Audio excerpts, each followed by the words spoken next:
topics and opinions expressed in the following show are solely those of the hosts and their guests and not those of W4CY Radio, its employees, or affiliates. We make no recommendations or endorsements for radio show programs, services, or products mentioned on air or on our web. No liability, explicit or implied, shall be extended to W4CY Radio or its employees or affiliates. Any questions or comments should be directed to those show hosts. Thank you for choosing W4CY Radio. Welcome to Mindset Marketing Mastery, the show that brings you the top speakers in the marketing and video industry. With your host, Marie Mason. Okay, I just love that beat. So anyway, I'm going to find out where that came from since somebody put that together for us. So how are you doing? Hello, Marie. Hello, everybody. Nice to be here with you on this beautiful, what day is this? Thursday. We're already, this is the last week in April. The last couple of days of April. It's hard to believe. I think this year is going by very fast. I don't know if anyone else can see that. Everybody I talk to says the same thing, unless you're two, and then. If you're judging it by watching TV shows and that kind of stuff and, the 2-year-old perspective. No, well, they're just going very slow. Just their concept of time is very different. Well, that's true. They don't have one. Well, my concept of time was watching things like Sesame Street at that age. So I everything was like an hour-long increments. So that to me was. Oh, that's how you. That's how I measured it at my 2-year-old self. So I don't know if anyone can relate. But anyway, so they do understand some concept of time. They just don't understand it the way we do, if that makes sense. We have a little more advanced knowledge in that department. Well, at least most of us adults do. But anyway, but we have a really fantastic show. So I want to welcome everybody back to the Marketing Mindset Mastery Radio Show with your host, Marie Mason, and our lovely and talented co-host, Cheryl Bernstein. Hello. And I just want to say we are going to have some fun tonight. But before we bring up our guests, I want to remind everyone, don't forget to check out the swag in our Marketing Mindset Radio Shop. All proceeds are going to help keep the show running on the air. So Cheryl, would you do the honors of talking about that? I would love to. As Marie mentioned, we have swag. We have merch. We have stuff that you're going to love. We have mugs, t-shirts, tanks, hats, backpacks, even pet beds, beautiful pet beds, water bottles, so much more. And you can go to the website and check it out yourself. It is at libertyvirtualsolutions.com/shop. libertyvirtualsolutions.com/shop. And I think you're going to love all the things there. And you just click and order. The pricing is beautiful and it'll be delivered to your doorstep like magic. And this is only in the United States. Sorry. It's only the United States, Canada, I think. In Canada. And it might be in the UK, but I'm not sure. But right now it's mostly the United States and Canada. So yeah, we'll be branching off soon. We're just testing the US market and Canada market first. But great stuff. So you may want to check that out. Yeah, we can't wait. So I just want to also remind everyone, don't forget to subscribe to our YouTube channel and hit that notification button so you don't miss out on our shows that meet every Thursday night at 6 p.m. Eastern on W4CY.com radio and our TV show. It's a little bell they hit, right? It's a little bell. Ding, ding, ding. I think almost literally. But anyway, I'm just teasing slightly. So anyway, but make sure you all stick around to the end of the show because we have a special announcement that Cheryl and I are going to talk about at the end of the show. So anyway, but I would love it if Cheryl would actually introduce my good friend Marisa, excuse me. I think she could correct me if I'm wrong, but if you would like to do the honors of introducing our guest. I would love to. Our guest today is Marisa Ferrera. She is a #1 best-selling author and an empowerment coach and mentor. And she's from Canada, but right now living in Colombia, South America. Marisa is passionate about supporting individuals and creating healthy boundaries and relationships with their families and with themselves, sometimes the most important place. Today, she'll be talking about how you can use conflict as an opportunity to heal and create deeper and more meaningful relationships. Interesting. So join us now for our broadcast on W4CY Radio, where we're here every Thursday at 6 p.m. Eastern Time. And I welcome you to our show, Marisa. So nice to have you. Hello, hello. Thank you so much for having me. I've been looking forward to this. Me too. Marisa and I have been connected through actually a marketing coach, and that we've known each other for almost 2 years, I think. So it's nice to be able to finally have her on my show. So I'm so excited. So anyway, we have some great questions for you. Are you ready? I'm ready. Awesome. Okay. Well, the first question is, what is? I'm going to start off with the main one. What made you choose your career path? Well, that is a great question. And the truth is, what I'm doing today was not my original career path. I actually started out over 40 years ago. It's hard to believe when I was doing the math earlier today. I was actually a little startled by it, but it is over 40 years ago when I actually started out as a preschool teacher. And then I later furthered my education and became an elementary school teacher. And the reason I chose that path was because I knew as a young child that I really wanted to work with children. I always had a real love for children. And one of the reasons as I got older was also because I grew up, like many people, in a very abusive environment. It was very traumatic, both emotionally and physically abusive. And I really wanted to work with kids because I knew that the school day was, a good part of their life. And I wanted to create an environment for them where if they had unpleasant home situations like I did, at least during their time in school, I could just shower them with lots of love and positive attention and encouragement and really let them know how wonderful they were, even if they were getting different messages when they were at home. And I really did believe that was going to be my career for life. I was really grateful to have that job. I would brag about how I got paid to do that job. And so you might wonder, why did I ever leave? And what happened to me after about 10 years in this teaching in the school system, the publicly funded school system, I became really disillusioned. And I started to recognize more and more how what I really believed that children needed and deserved was not something I could give them within the confines and the structure of the educational system and what I was mandated to do. And so I left without really knowing what was next. And eventually I ended up starting my own holistic private school, which I ran for 6 years. And it was a school that I was able to do what I wanted. I didn't have to go by the Ontario ministry guidelines. I could give the kids what I thought they deserved and really created customized programs and really had a lot of fun there. But then I wasn't able to sustain it because it was a private school. I didn't have funding other than tuition fees. And so over time, I just had to let it go. I just couldn't financially sustain it. So I was kind of left with, okay, what's next? And what I recognized when I reflected back on everything I did and what felt good to me, a lot of what I did had to do, even with the children, on learning how to communicate from the heart, how to deal with conflict, even, between themselves. And I started finding that more and more people were coming to me asking for relationship advice. And so it just became a natural thing. I realized I had a natural gift and talent for coaching and for just supporting people in creating healthier and happier relationships. And that's what I do now. I focus primarily on helping people with their family relationships because I feel that all our relationships, including our relationship with ourselves, really stem from our relationship with our family members. And if we don't heal stuff from the past, then it just kind of gets carried forward. And I know that from my own personal experience as well, having transformed my relationship with my father, who was my main abuser, it just totally transformed my life and all my other relationships. So I just want to share that with other people that want the same thing. No, that's brilliant. Now, and you and I have a similar background in teaching because I taught for preschool for 20 years, including Wow. 15 in schools and 5 years at a home daycare. So your background and mine are very, very similar. But how appropriate that you tied your very topic into the next question. So anyway, many people avoid conflict and don't see anything positive about it.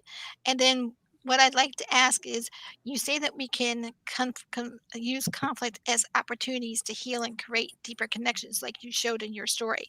So, can you tell us more about what you mean by that? Absolutely, absolutely. And it's so true. And I was one of those people in the past as well that would avoid conflict like the plague, afraid of rocking the boat, just don't speak up because, being fearful of making situations worse and creating more conflict and more drama. So I can really relate to that fear. And yet what I've learned over the years is that when we experience conflict, we get triggered, right? And what's happened is a wound from the past has been activated. And then it comes to the surface. And so what happens is we go into what I call, and I'm not sure if I learned this from somebody somewhere, but if I did, I don't remember who it is, but we go into a child state. And that's why you'll find, when people get into arguments or upsets with each other, sometimes one person will say to the other, stop acting like a child. You're acting like a child. I mean, you've probably said that before. I know I've said it in the past. And I've had people say it to me, right? And the truth is when we get triggered, we do go back into that child state. And it doesn't matter how intelligent you are, how many degrees you have behind your name, that just gets thrown out the window. We go back to that child state and that wounded space. And so that's why if you look at conflict as an opportunity to heal that, you're able to look at the person in a different way. You can feel more connected because you heal from the past, and then you're able to get triggered less often. So it's the past that comes back to the present moment that gives us an opportunity to take the steps to heal from it. And once you do, you'll find that your triggers are less intense, less frequent, and you're able to work more peacefully together in creating win-win solutions when you've got challenges with somebody. That's fantastic. Cheryl, you have any other questions for her?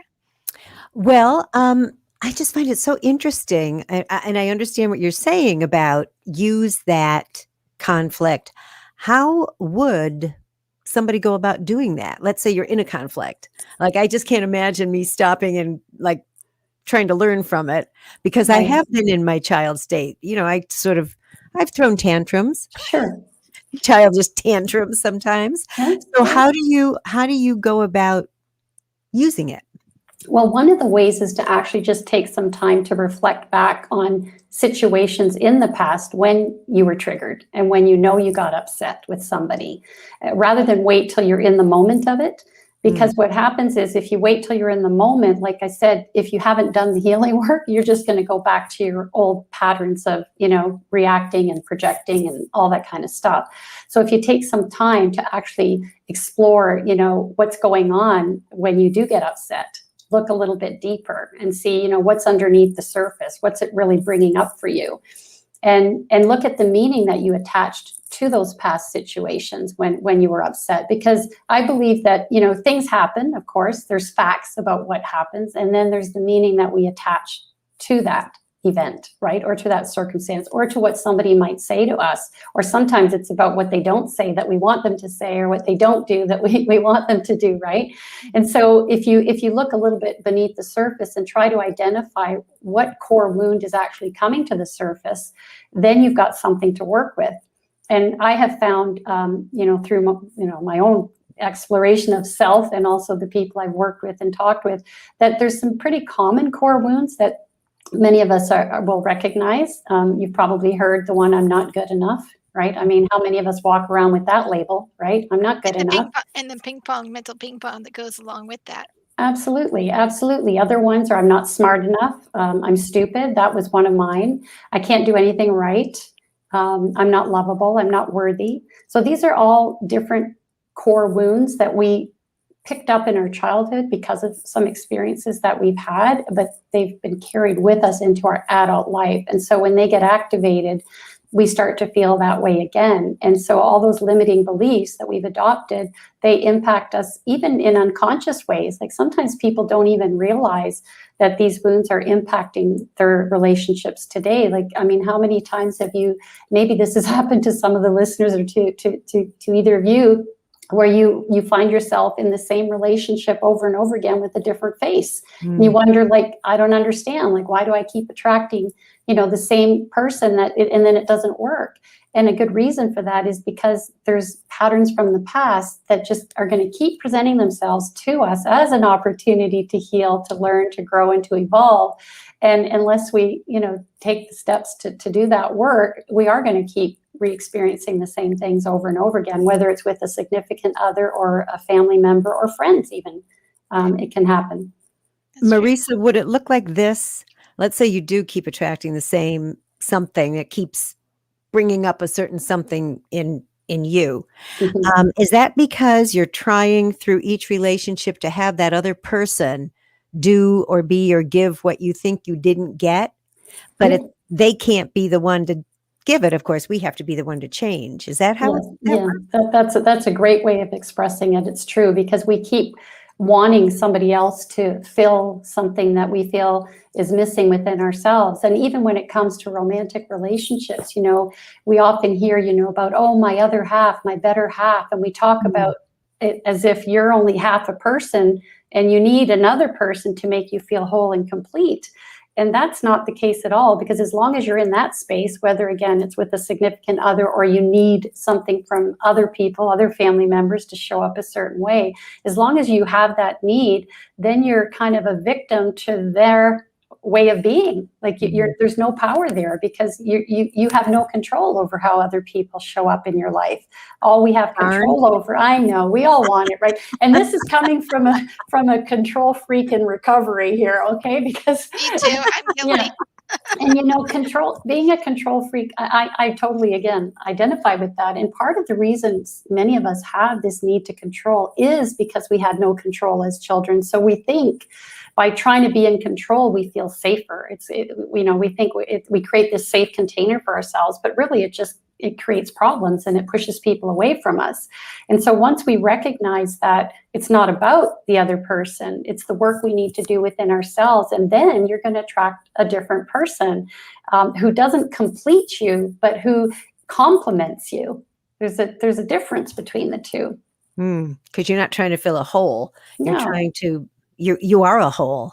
Exactly. You're not but a WHO, you're whole. Yes. You don't have a hole. That's We're right. poking holes in you today. We're trying to fix the holes that are Exactly. inside you. Exactly. Anyway, just a little clever words. Yeah. So that's awesome. Now, and it's so true. You really need to look inside of yourself and be happy with, fix you on the inside, and everybody in your life has a different role that they're going to play, Mhm. but you need to be comfortable in your own skin and not Mhm. just like, yes, they can fill different roles, but one person can't fill all the roles. There's going to be different people playing different roles in their lives. So, Mhm. anyway, that's just something. Now, did we talk about tips on how we can heal from our past yet? I talked a little bit about that, but there's a really simple process, if I can elaborate a little bit more on Sure. that, because identifying the core wound is the first step, right? Again, trying to look at what is it that I'm making this whole situation mean, that this person thinks I'm stupid or whatever's going on. They think I'm not smart, or they think I'm whatever they think. And so the first step is to really take a look at, again, this takes Marisa, time. can I just clarify? Sure. We're thinking that they're thinking that. Yes, exactly. We're thinking. Exactly. That's why I said it's what we make it mean, right? Yeah. And our interpretations can be way off, and we can talk a little bit about that more if you want to. But actually, this is part of the healing, is when we look at what we've made the current situation mean, the current upset or recent one. If you're taking some time to journal and reflect, which I highly recommend, is take a look at what happened, and then think about when you experienced that as a child. What's your first memory of when you felt the same, when you felt like somebody thought you were stupid, or you felt stupid, or you felt unlovable, or you felt unattractive, or whatever it was? Like, when did you feel that? See if you can dig deeper and look at the whole situation. Identify what happened, who was involved, who was the person that, did something or said something that had you feeling the way that you felt it, that, when you were a child, and what limiting belief did you buy into or adopt at that time? So that's the first step, because once you can go back and find the root, then you can look at changing the story around it. And let me give you an example. For me, for example, when I look back at, feeling not good enough and nothing, I mean, I'm also, I'm going to label myself with a lot of things that I've overcome, but I'm also an overcoming perfectionist. And I came to being a perfectionist because I had a very strict father. Nothing was ever good enough. If I did clean the house, he would, have the white glove and find the spot where I missed the dust. And I mean, it was not a good thing if he found that, right? That's where the abuse would come in, because I didn't do it right, or I didn't do it good enough. And so, when I went back and looked at that, I made it all mean that I wasn't good enough. And I also made it mean that my dad, he was a bully, and he was really mean, and he wasn't very nice, and all these things I made up about him, right? But then the second step is when you can reframe the story and look at it from a different perspective. Because from a child's perspective, yeah, I was this little kid, being hurt a lot. And here's my dad, 6 foot something, construction worker, huge man. He was a big monster bully to me, right? But now as an adult, I can look back and I can look a little bit deeper into his life. And then I uncover and discover that he was abused as a child. But he didn't have the tools that I have, or had and still have, to be able to heal from his past. And so what did he do? He just projected his unhealed wounds onto me and my sisters and my mom. He didn't know any better. And that's not to say what he did was okay. But when I was able to reframe it and see him as a child, acting from his child state, his wounded child state, it allowed me to see it in a completely different way. And it brought up compassion in me. And that's what takes us to the third step, which is forgiveness. And that's one that a lot of people have trouble with, because there's so much wrapped around forgiveness. People think, there's no way I can forgive them for what they did. They were horrible and this and that. But what people don't recognize is that when we don't forgive, we keep carrying that resentment, that anger, that pain. It's inside of us, and we carry it every moment of every day, whether we're consciously aware of it or not. And as I mentioned before, it's impacting us on so many levels. And so when you are able to forgive somebody, it releases you from all of that. You're completely free from it. It's like when you can no longer be impacted by your past, it's unbelievable how many doors start to open up and what you can create that's very different. And the big thing is for people to understand that forgiving does not mean condoning behavior. It does not mean it was okay. It just means you understand it now from a different perspective and you're ready to let it go. No, it makes sense. And like you said, the hardest part is letting go, and also forgiving yourself, because sometimes you've got to forgive yourself first before you Yes. can forgive the other person. And there's like 2 or 3 steps in there that most people don't realize that process. So very Sure, good for point. sure. Yeah. Very good And point.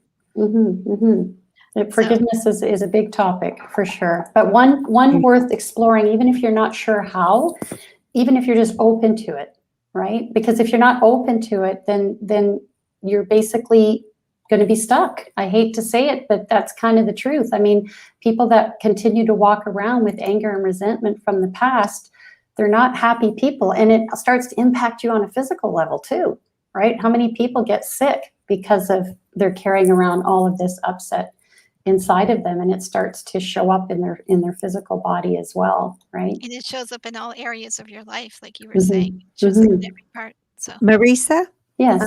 when it comes to forgiveness, and I know it's a big topic, you could probably do a whole program on forgiveness. Yeah. I mean, like a 12-week program. Mhm. Mhm. Um, you don't necessarily have to go to the person and forgive them, do you? It's more an internal thing. Is it more in yourself?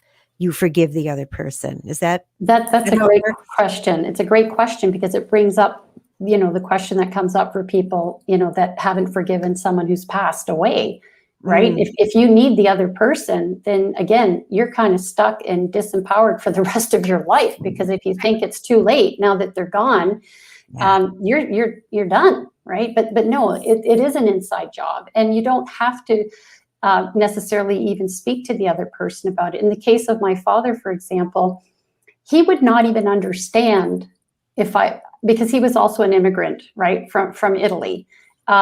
English is his second language. He didn't have an education, even I think he had a grade 5 education. If I tried to explain anything to him, he wouldn't understand it, number one, and he would think I was blaming him for stuff, right? And it would just backfire, would not have the effect or the impact that I would want. So I did it within myself, but it allowed me to show up differently when I was with him, and in a much more empowered place, because I was the one in the, you were talking earlier, Marie, about the roles that we play, right? And I played a role in childhood as the peacekeeper and the invisible one, right? Because it was safer to be invisible. I had no self-confidence, no self-esteem. If someone told me I'd be on a live radio show, I would be like, no way, right? That would never happen. But that goes to show, when you work on yourself, anything is possible, right? But yeah, no, with my father, I showed up differently, and there was an act. I don't know if we have time or if you're going to commercial soon, but there's have to go to commercial soon. We do? Yeah. So okay. Yeah, Well, I'll save a story for you that really showed me that I had really stepped into my power when it came to my father. It's a pretty powerful story. Yeah, I definitely want you to share that story. So I want to thank Marisa for sharing valuable tips to our audience to help them transform conflict into connection so that they could grow themselves and their business here on the Marketing Mindset Mastery Radio Show. Marisa has agreed to stick around for the second half of the show so she can talk a little more about her story and the more details about how to handle the conflict and turn them into connections. That ends the segment of our show, and you are listening to the Marketing Mindset Radio Show with your host, Marie Mason, and co-host Cheryl Bernstein. We'll be right back, and we're going to commercial break now. We're taking a short break, and we'll be right back. You're listening to Marketing Mindset Mastery, the show that brings you the top speakers in the marketing and video industry, with your host, Marie Mason.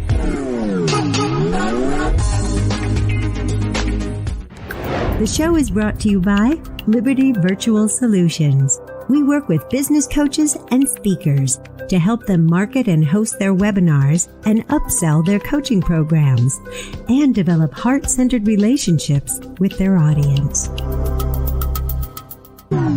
Welcome back to the Marketing Mindset Mastery Show with your host, Marie Mason, a premier podcast that helps you master your marketing skills.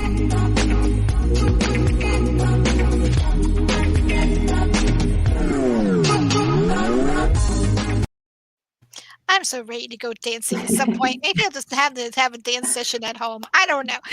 This music gets me pumping every week. But anyway, welcome back to the Marketing Mindset Mastery Radio Show with your host, Marie Mason, and our guest, Marisa Ferrera, and my co-host, and lovely talented co-host, Cheryl Bernstein. Hello.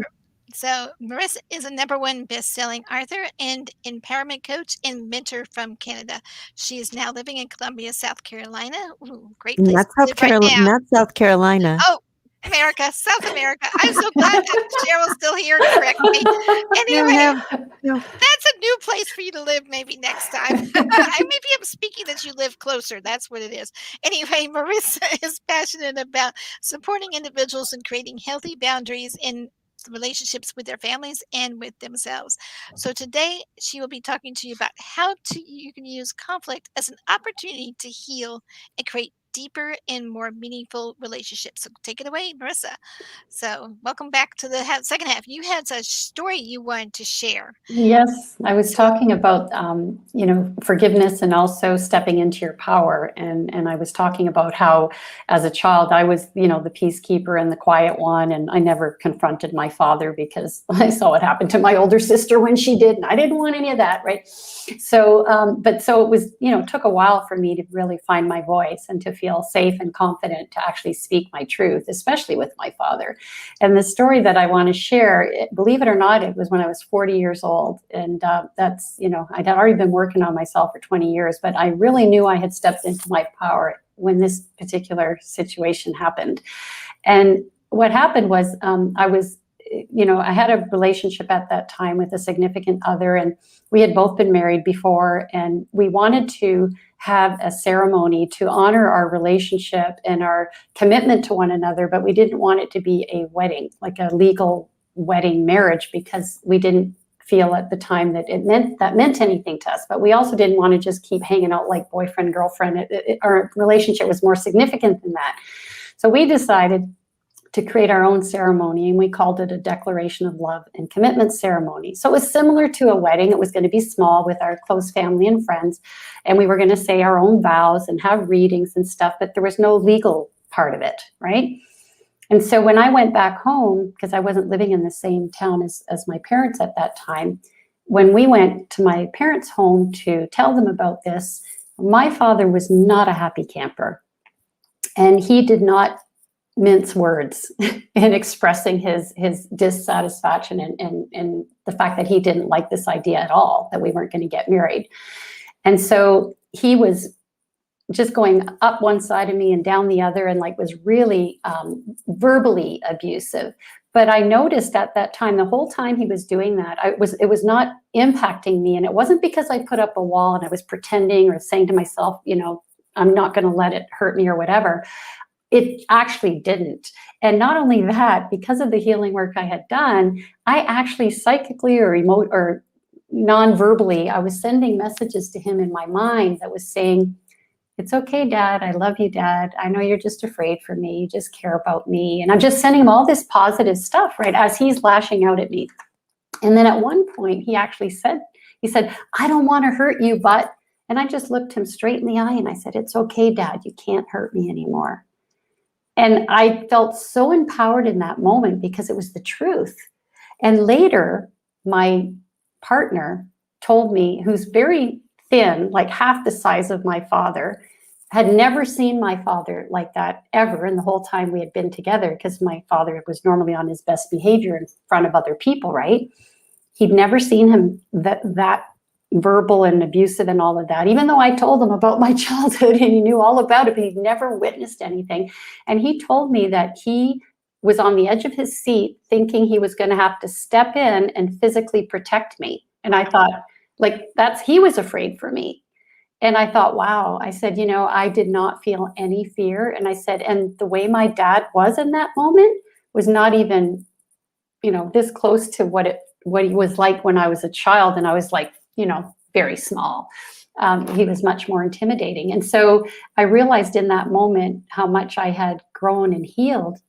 And that changed the dynamic of our relationship. Actually, from that moment forward, there were other things that happened that I won't get into because we'll need another show. But let's just say that because of that healing experience, I was able to turn I hate to use the word hatred, but I did feel that for my father growing up because he scared me so much and I was fearful for my life so many times and my family. But I was able to transform that into feeling such a deep connection with him and a deep love that when I found out that he was diagnosed with the terminal cancer, I was living in Colombia at the time. We were renting a place, and within a week, we had packed everything up, put it in storage, and we were back in Canada. And I was one of his primary caregivers for the last 2 months of his life. Wow. And I did that from my heart, from my love, not from the obligation. That's what Italian daughters do. That's what you're supposed to do because it's going to look bad and everyone's going to think whatever if you don't. That would have been the case. I would have still done the same thing if I hadn't done the healing work and shifted, transformed that relationship. I would have done the same thing, but the whole time I'd be in Canada, I'd be thinking, here I am stuck in Canada. I could be in Colombia where it's beautiful and warm, and I would have resentment and all that. Instead, I was there with such love and such gratitude for having that clearing space with him that I could share those 2 months with him in such a beautiful way. That's amazing. No, and that's good that you did that. And that's a good example of forgiving and also using a lot of positive affirmations to plant those positive seeds with your father that eventually did sprout because you kept saying it in your mind, and eventually he must have picked up on that because people will pick up on vibes. I don't know if y'all know that, but people pick up on vibes. So he must have picked up on that, and it really made a big difference. So I'm glad. So that's a good story. Cheryl, and you're right. I just want to interject there, Marie, because you're absolutely right about how people pick up our energy. They're not aware of it consciously. But there's a quote by somebody that says something like, wow, how the world has changed or people have changed, but you're the one that's changed. And so everything looks different when you change. Yeah. Cheryl, do you have a question? Yeah. Marisa, what do you think is perhaps, I don't know if it's the most important thing, but a very important thing for our listeners to understand if they would like to have and create better relationships in their life? Well, it's important for them to know that conflict isn't going to go away forever, right? It's kind of part of life because everyone has their own unique personalities and individual opinions and all of that. And so it's important to recognize that, conflict isn't going to go away. And so the important thing is to take responsibility for our own thoughts, our own feelings, our own experiences, and let go of the blame game. And that includes not blaming yourself, because people think somebody has to be blamed. So if we're not blaming the other person, sometimes people turn it around and say they take the blame. Exactly. And I like to just say nobody's to blame. We're all doing the best that we can with the tools that we have, the understanding that we have. And so if we recognize that, we have more compassion for ourselves, and for other people. Mm. Oh, that's a brilliantly put. So, well, I do have some other questions for you. Are there other ways where we can decrease drama? And if we haven't touched on this already, are there other ways in which we can decrease conflict and drama in our lives? I mean, I know there's more than one way, but is there Sure. a way that you prefer to share with us? Well, there is something I'd like to share, because a lot of people don't realize there are certain things that people do when there's a conflict happening that just creates, I call it adding fuel to fire, right? The fire's already burning and we just throw more fuel on it, right? So I like to share, what I call 5 communication landmines to avoid, because if you do these things, that things are probably going to go from bad to worse. It's not going to create a deeper connection or deeper, relationships. It's going to create more separation. And one of them is using the words always or never. How many times have you, or you've said them yourself, or heard them say, you're always late, or you're never on time, or you're always leaving your clothes laying around, or never this and never that, or always this. And that's something we do because we try to defend our position and try to be right. And yet all that does is add fuel to fire, because the person is going to get defensive when you say that. And they're going to start mentioning all the times when that wasn't the truth. And you're just taking the focus off of what's happening like right now. And you've opened up this whole other bag of stuff to deal with. So you just now created a mountain out of a molehill, right? So do your best to stay away. I don't want to say never use the word never, because we're not supposed to use those words. It's a double negative too. It is a double negative. So that's beside the point. Exactly. So I do my best to avoid the words always and never. And if you catch yourself using it, then just do your best to shift it and change it into something else, because that's just going to create defensiveness in the other person. That's one landmine to avoid. The other one is to avoid any put downs or name calling. Sometimes people call that even, hitting below the belt, like when you're telling someone they're useless, they're selfish, they're an idiot, whatever. That, again, is not going to help you resolve a conflict. It's just going to create a bigger problem, more conflict, more drama, and more separation. It is not going to bring you closer together. So do your best to just stop the labeling of calling names. And the other one is yelling. I mean, isn't that something a lot of people go to? And I used to be a yeller in my previous marriage. And it's interesting because I went from not having a voice, that end of the spectrum, to like going way over to the other side and just demanding, to be heard, no matter at what cost.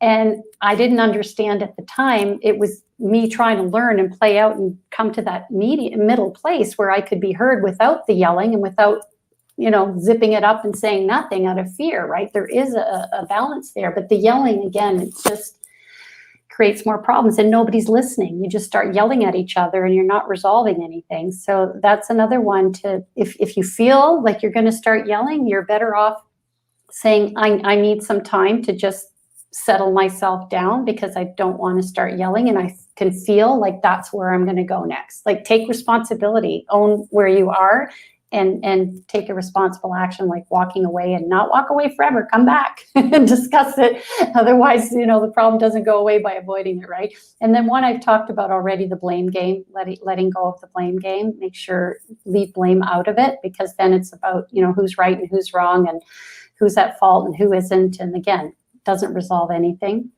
And the other one is about bringing up the past. We do that when something happens now that upsets you. We start bringing up all the stuff from the past when the same thing happened. Like, well, this isn't the first time, and maybe you never talked about it before. So sometimes people have used the term you're gunny sacking, like you're just throwing it all on the table, right? And so again, you've got so much to deal with because you're trying to defend your position again, make yourself right, that, I'm right. Look at all these other times that you screwed up, basically, right? And that's not going to resolve anything. So stick to focusing on one situation at a time. So again, stay away from the words always and never, no put downs and name calling, no yelling, no blame game, and stop bringing up the past. That's something I've been trying to say to certain individuals I will remain nameless for years, so I get that. That's a topic for a private conversation. But anyway, because I don't want to bring that kind of drama onto the show. But I think we got at least one more question for you. And then, what is the most important thing you want our listeners need to understand? We did do that did one. that? We did We do did that one? that. Okay. So I did talk about that a little bit, but I could expand on it if you want. We Yeah. could, or did we even touch? Did we ask you? Does this mean that we need to be healed from our past wounds, or won't experience conflicts anymore? Did we go into that at all? No, you didn't ask me that question, and it's a great question because some people think, well, yeah, that'd be a follow-up question. Sure. Like I said, I've been working on my stuff for I'm trying to probably 40 years. I'm thinking, how old am I? And I started in my 20s, so yeah. And I can't say that I never get triggered, even though I've been working and healing and I teach this stuff, right? It's not like I don't get triggered anymore, but there's a real difference when I do now. In the past, when I got triggered, I was completely unconscious about everything. I just did all those things I said not, to stay away from, right? I would blame, yell, put down, do all those things because I didn't take responsibility. I really, and many people believe it's all about the other person and we have evidence for that because we say, well, if you didn't say what you just said, I wouldn't be upset. Or if you didn't do what you just did, I wouldn't be upset. Or if you would have said this, I wouldn't be upset. Or if you would have done that, I wouldn't be upset. So we think it's all about the other person until we recognize that, no, the other person did or didn't do whatever. An healed wound got activated. Now we're making it about them instead of looking inside, right? So the more you heal, it doesn't mean that you're never going to experience conflict or drama. It's just going to mean you're going to have the tools to communicate from a place of responsibility and empowerment. You're not going to shut down and walk away because you're afraid of rocking the boat. And you're not going to start being a bulldog either or a bulldozer to get your own way. You're going to be able to stay in a centered place, communicate from a loving space, from your heart. You're going to recognize. So for example, when I notice if I get triggered with my husband, I'll feel it. I can feel it now before I even say anything. And I'll just say, wow, I've just been triggered by that. And what's really going on for me is, because now I can find it faster, right? Because it's like anything, the more you practice something, the easier it is to use the tool, right? And he does the same thing. Or sometimes we will, in a loving way, say, you wouldn't happen to be triggered, would you? Or is that a trigger? So we don't feed each other's trigger. We use it as an opportunity to support one another in healing on another level, because healing happens in layers. It's like an onion, right? You start here and then more situations come up and more and more and more and more. And so the more you do the inner work, the less you will get triggered. It's not like you will get triggered, but not nearly as often. And when you are triggered, the intensity is not the same. Like it used to take me when my husband and I first started using these tools, we kind of did it naturally, to be honest. I didn't even know what we were doing until somebody said, well, you guys have such an amazing relationship. Like, what do you do? And we literally sat down and thought, what are we doing? and we recognized all these things that I now teach. But in the beginning, it could take us hours to work through a conflict together. And we made an agreement that we weren't going to go to bed with what I call stuff in our space, right? With something unresolved. And that meant sometimes staying up till 4 a.m. when I had to get up at 6 and go to work. And I was like, but it was tough, but we stick to our commitment. Well, now we can work through stuff in like 10 minutes. That might've taken like 10 hours. Wow. So it's a huge difference. It's a huge difference. Well, thank you so much for that. You have a couple of gifts, a gift and a way to connect with you. So for our audience. Sure. One of the things that I find with the people I work with and that follow me that they have a really hard time with when it comes to boundaries, and I know we didn't really touch on that a whole lot, but one of the challenges they have is saying no. And so I put together a guide that's on how to say no with courage, confidence, and grace, right? All of those things. And so it has different scenarios in it that you might find yourself in, and with scripts that you can edit to your own way of speaking, right? Because you don't want to sound like me, but it's a place to start and to find some ways to say no before you're in a situation where you want to say no. So you feel, not because you've got a script and you're prepared like a robot that you're going to just kind of fill in the blanks, but where you feel more empowered to be able to say no without fear of how people are going to react to that. So that's one of the gifts. And I have a link on my website that I'll share with you where you can choose whatever gifts you want. But that's one of them. And another one was really how to work through a conflict. It's literally just 10 steps. It's one page. I've had people literally print it out. I kept it in black and white on purpose, so without fancy pictures, so it's easy to print. And I've had clients say they've printed it out and they've got it with them when they're working through a conflict with their spouse or something, like, oh, step one, okay, now we do this, until they learn how to follow them more automatically. But it's just a way to stay on topic and stay away from those landmines that I mentioned as well. And what else have I got? I've got actually a sample of my book. I know we didn't talk about my book, but if people want to download, a chapter, they can do that as well. But they can just go to my website at magnifyyourmagnificence.com/MMM for marketing mindset mastery. Oh, you are so sweet for doing that for us. Yeah. Thank you so much for being on the show. And before we close out the show, we have some sad news to share with our audience. Cheryl has been a lovely, talented co-host for mine since September, believe it or not. And she would like to say some parting words because her last show is there. Of course, she might come back as a guest if she has time. But you want to say some parting words? This is my last show, everybody. I thank you so much for welcoming me into your homes here on Marketing Mindset Mastery. I have enjoyed being here with Marie and all our wonderful guests like Marisa. But to everything, there is a season. And I have some other things happening going forward in my future. And it was just a perfect time at the end of April to say goodbye here at Marketing Mindset Mastery. And you are in very good hands with Marie. And I'm sure I'll be popping back in from time to time to say hello, twist your arm to come have back. some fun. But thank you so much, Marie, for having me, and W4CY. It's been great, and I've enjoyed doing it. But time, as you know, moves on. Time moves on, and new opportunities open up. And I wish everybody, like Marisa always says, sometimes there's she has to go forward and do other things too. Like she changed and pivoted, and you're doing the same. So, and we wish you the best of luck. We will miss you.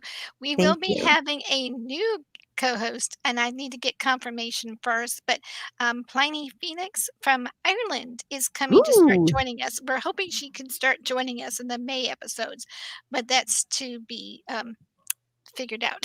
Still, I need to get confirmation, but she has agreed to be co-host for 2 or 3 months, and then Mark Hunter has agreed to be a co-host and help wrap up. And how apropos, because he was my first co-host that got me started in podcasting, so that'd be great to wrap him up for the last couple months of August and September. So anyway, and then we'll figure the rest out from there. But Cheryl, I'm going to have you do the honors and close out the show since your final debut. I have to get back to our. Oh, that's okay. I've got it. Keep on track. I have got it. I want to thank our guest today, Marisa Ferrera, for speaking to us about conflict and how you can use that for healing in your life and all the wonderful things that she's explained to us and shared with us. Be sure to go to her website and get her free gift at magnifyyourmagnificence. Let me say it again, magnifyyourmagnificence.com/MMM. And you'll see 3 beautiful things there, 3 beautiful gifts that you can You can choose one or all. And we thank you so much, Marisa, for being here. And we will have another wonderful guest speaker on next week's show, providing more tips on how to set up your business for success. So join us again for our next episode for great tips, ideas, and how-tos to make your marketing and your mindset work for you. Make sure you join us here every Thursday night at 6 p.m. Eastern, right here on W4CY Radio. I thank you all so much. I wish you all wonderful blessings and success and joy. And until next time, this is Cheryl Bernstein and your host, Marie Mason, saying bye for now from Marketing Mindset Mastery. And that ends this week's show. Bye, Have a great everybody. week, everybody. Bye. Go to our radio page and check out the gifts from our speakers. We'll see you next time on Marketing Mindset Mastery with your host, Marie Mason.